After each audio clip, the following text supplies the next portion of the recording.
Le train de l'année 2024 est arrivé à destination, mais déjà, un nouveau voyage commence, celui des grandes ambitions et des défis à relever. À la gare du futur, les chefs d'État africains fixent leur cap, déterminés à écrire une nouvelle page d'histoire. En Côte d'Ivoire, dès les premiers mots de son allocution, le président Alassane Ouattara a souligné la force du dialogue, saluant les échanges fructueux entre Abidjan et Ouagadougou. Un dialogue qui a permis la libération des 2 gendarmes ivoiriens détenus depuis plusieurs mois dans la capitale burkinabé. Je me félicite que la voie du dialogue que nous avons choisie ait permis leur retour en Côte d'Ivoire pour le bonheur de leur famille. Je salue leur courage et leur résilience. En saluant leur courage, c'est toute l'armée ivoirienne qui reçoit les honneurs du chef de l'État. Une reconnaissance appuyée par une modernisation effective des forces armées, fruit d'une politique ambitieuse qui se poursuivra dans les années à venir selon le président. Mais une page se tourne.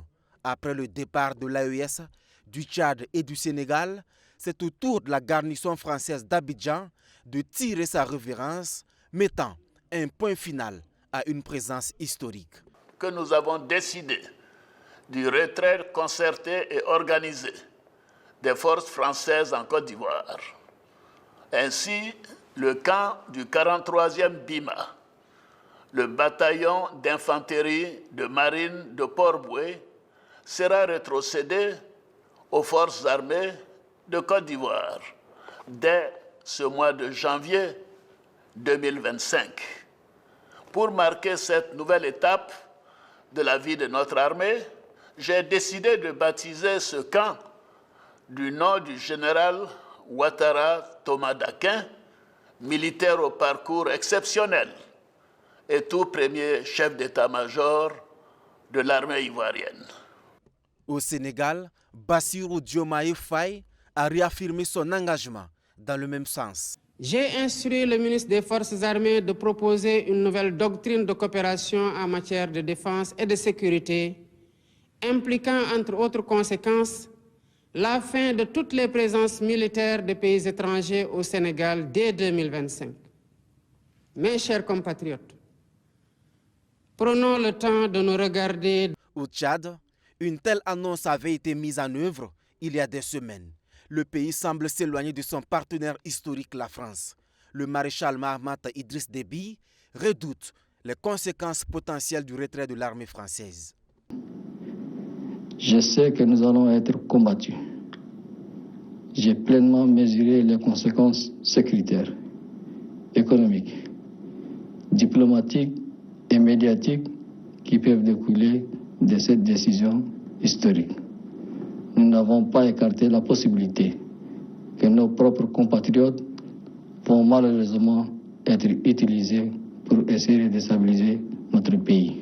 Du côté du Mali, le président de la transition Assimi Goïta, également président de l'AES, se félicite du parcours de cette confédération qui réunit Ouagadougou, Niamey et Bamako. C'est avec une grande satisfaction que je constate l'évolution positive de notre confédération, l'AES, dont les volets diplomatiques et militaires constituent une lueur d'espoir pour nos peuples.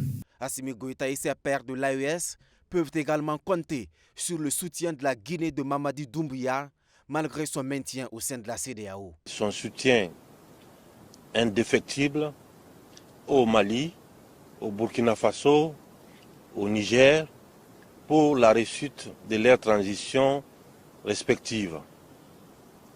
Encore une fois, la division n'arrange que celui qui divise.